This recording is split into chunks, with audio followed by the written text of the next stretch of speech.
On a night built for movie premieres and photo ops, one split-second moment sent shockwaves through Hollywood. Pamela Anderson, dazzling in a deep purple corset gown, leaned in and kissed action legend Liam Neeson on the cheek during the Naked Gun premiere, and the world hasn't stopped buzzing since. Was it staged for cameras, or was there something more genuine lingering in that simple gesture? The paparazzi lenses captured it from every angle. Fans flooded timelines with theories, and social media exploded with debates over whether this was just PR magic or the spark of something unexpected. Liam stood calm and composed in his tailored gray suit, but the way he smiled hinted at comfort that can't be faked, while Pamela glowed with the kind of confidence that drew eyes instantly.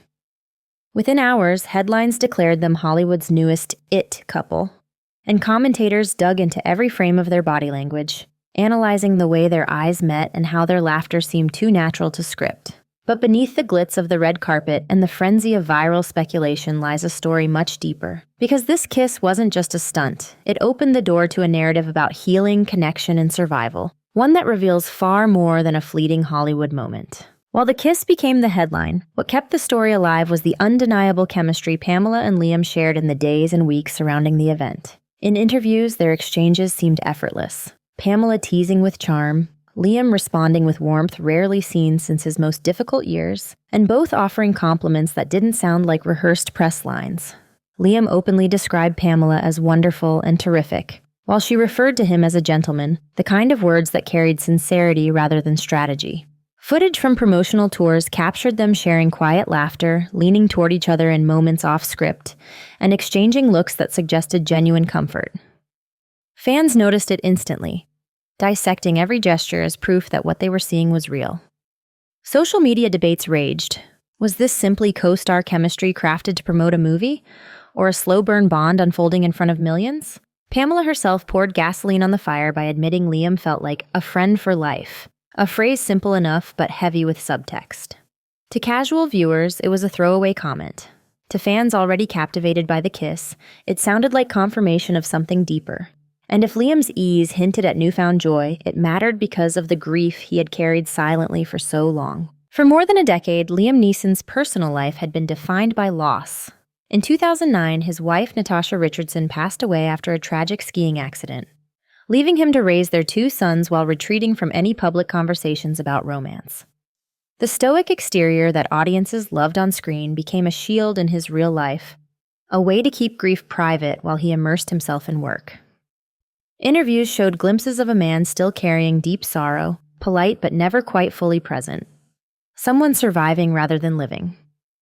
Fans respected his silence, but whispers of whether he'd ever open his heart again followed him in every profile. For years, he remained untouched by tabloid rumors, a rare feat in Hollywood, until Pamela Anderson entered the picture. During the filming of Naked Gun, colleagues began noticing subtle shifts. Liam laughed more, he lingered longer in conversations, and his guardedness softened, particularly around Pamela. For the first time since his devastating loss, the public saw flickers of joy break through the grief. It wasn't just about romance, it was about connection, the kind that seemed to pull him back toward life itself. And while Liam's tragedy shaped his silence, Pamela's struggles came from a very different battlefield, one rooted in a painful childhood she had never fully escaped. Before she became a cultural icon, Pamela Anderson was simply a girl growing up in small-town British Columbia, navigating a home where her father wrestled with personal challenges and her mother worked long hours to keep the family afloat. But behind that everyday struggle lurked far darker experiences, trauma she endured at just 12 years old, experiences no child should face, and ones she carried in silence for fear of adding to her family's burden. Those wounds left scars that made trust difficult, forced her to build walls, and shaped a resilience that would become both her strength and her shield. She learned to keep quiet, to endure, and to present a brave face even when her world felt fractured. Yet despite the shadows, Pamela nurtured dreams of a better life, one where she could speak freely, live safely, and rewrite the story handed to her. That inner fire, born from survival, would fuel the meteoric rise that soon came, as fate thrust her unexpectedly into the global spotlight. But the fame that gave her power also came with a price. It amplified her every move, turned her image into a commodity, and forced her to navigate the same trust issues she carried since childhood on a scale far bigger than she ever imagined. Pamela's path to fame began not with a plan, but with a single camera shot. During a football game, a stadium camera caught her in the crowd, her beauty so striking that brands came calling almost immediately. That chance moment launched her into modeling, then Playboy, and soon after, onto television screens around the world. With Baywatch, she became the face of an entire era, the ultimate bombshell whose image defined the 1990s. To the world, she radiated confidence. But behind the iconic red swimsuit was a woman still battling the insecurities seeded in her early years. Fame gave her financial independence and an amplified voice, but it also boxed her into an image she didn't always control. Every photo shoot, every headline, every role was a reminder that the world saw her in one dimension, even as she quietly longed to be more than a stereotype. She played the part, smiling for cameras, but deep down, Pamela was still navigating the pain of her past while searching for safety in her personal life. And if the world thought fame insulated her from hardship, her relationship soon proved otherwise, showing that even in love, Pamela's journey was anything but simple. When Pamela fell for rock star Tommy Lee, it looked like a whirlwind romance ripped straight from a fairy tale. Fast, passionate, and sealed with marriage after only days of knowing each other. Together they had 2 sons, but behind the curtain of glamour, chaos brewed. After their second child was born, an explosive fight turned violent, leaving Pamela no choice but to call for help.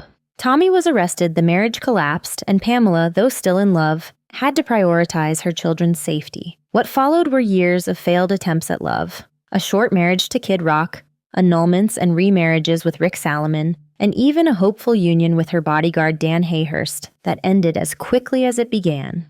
Tabloids turned her heartbreak into headlines, painting her as unlucky in love, while Pamela privately carried the toll of betrayal after betrayal.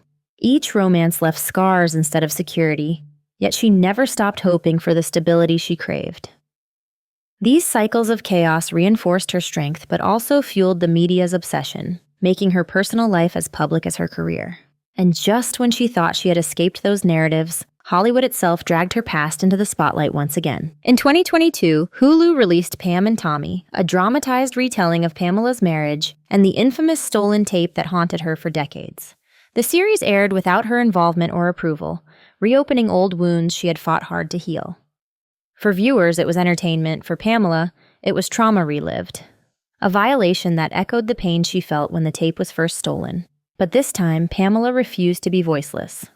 In her Netflix documentary, Pamela, A Love Story and Her Memoir, Love, Pamela, she finally reclaimed her narrative, telling her story in her own words, raw, unfiltered, and unapologetic. She described learning about the series as feeling like history repeating itself, but instead of shrinking, she stood taller, revealing truths the media had twisted for years.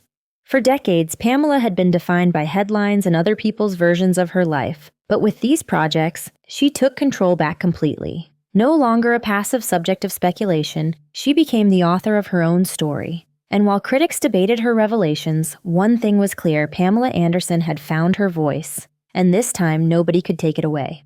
Today, Pamela Anderson's life looks nothing like the Hollywood whirlwind that defined her past.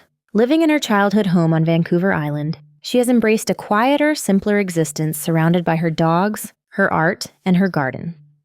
She has traded designer gowns for cozy sweaters, red carpets for barefoot walks by the ocean, and the chaos of the spotlight for the peace of everyday life. She pours her energy into writing, painting, and environmental activism, while her greatest pride remains her sons, Brandon and Dylan, who have praised her as their warrior and credited her with raising them through the storm. She admits she doesn't miss fame, declaring herself finally free, a statement that reflects not just a lifestyle change, but a complete reinvention of self. And yet, her bond with Liam Neeson continues to fascinate audiences, not because of its label, but because of what it represents. Joy after heartbreak, healing after trauma, and a reminder that even the most public figures can find quiet happiness. Pamela Anderson's story, once told by everyone but her, now belongs solely to her, and her legacy is no longer about scandal, but about survival, strength, and peace.